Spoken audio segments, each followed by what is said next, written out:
The American dream.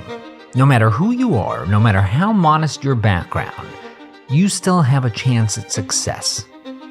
But maybe that's the wrong way to talk about it. After all, it's misleading to say you have a chance to succeed. It's not random.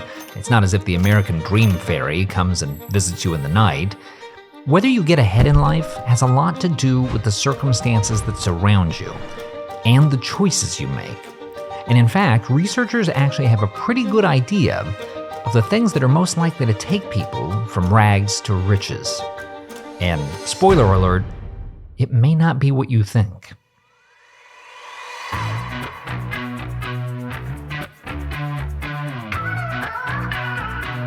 What does it take to be successful in America?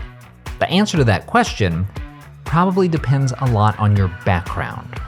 Yes, the US is a country that prides itself on economic mobility, on the idea that where you start off in life doesn't determine where you're going to end up. People born into poverty can end up fabulously wealthy, and people born into rich families can end up doing improv on cruise ships. But here's the thing, not everyone's likelihood for success looks the same. For proof of that, we can look to the actual statistics on economic mobility.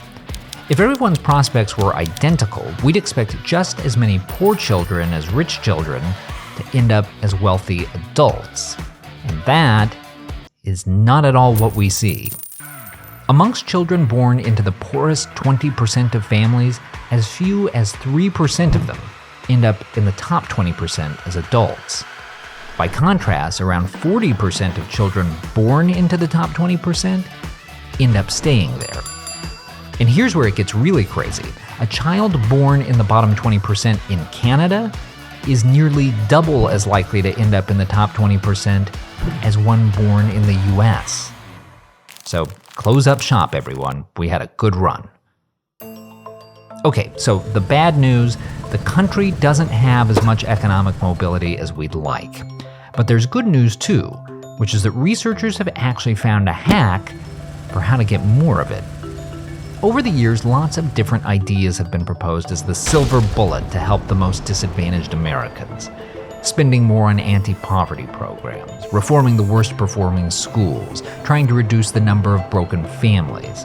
And while all of those issues are worth debating, it turns out that the factor that's most important in getting people out of poverty is who they know. You see, as much as we like to think of ourselves purely as individuals, the reality is that all of our lives are powerfully shaped by our personal networks, the people we're connected to, whether through work, family, friends, or even informal settings like Little League or your local hangouts. In 2022, a team of researchers led by the Harvard economist Raj Chetty studied those networks to examine their effect on people's lives. Their conclusion? The single most important factor in moving people out of poverty, more important than education, more important than family, more important than the levels of inequality in their neighborhood, was their relationships. Specifically, whether they had social ties to people who aren't living in poverty. Why would that matter? Because of a counterintuitive way that our social networks work. Relationships in poor communities tend to be dominated by what sociologists call strong ties, which is just a fancy way of saying people we spend a lot of time with and know really well. But many of the most important relationships for economic advancement are weak ties. The wider world of people we don't know very well, like acquaintances or friends of a friend. Think about it. If you're middle class or above, you or someone you know has probably gotten a better job at some point because someone knew a guy who knew a guy who needed a guy to do a thing. In poor neighborhoods, that doesn't happen as often. And there's evidence to show just how much of a difference your social circle can make. In the 1990s, a research study in 5 major American cities took poor families and moved them into neighborhoods with lower levels of poverty.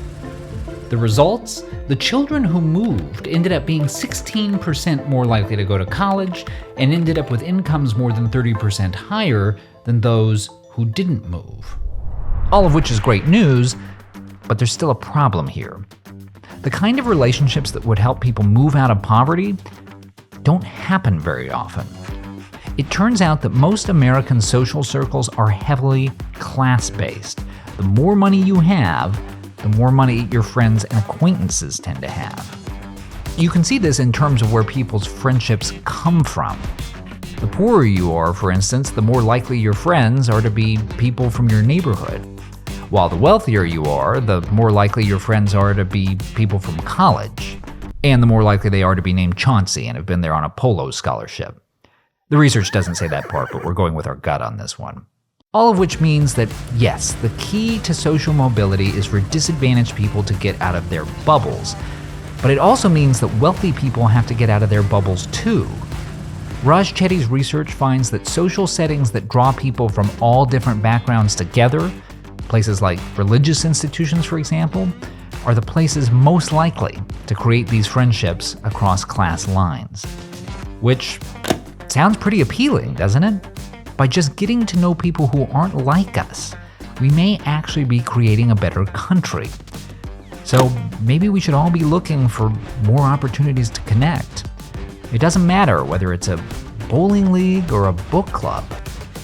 Just please, for the love of God, don't let it be an improv group.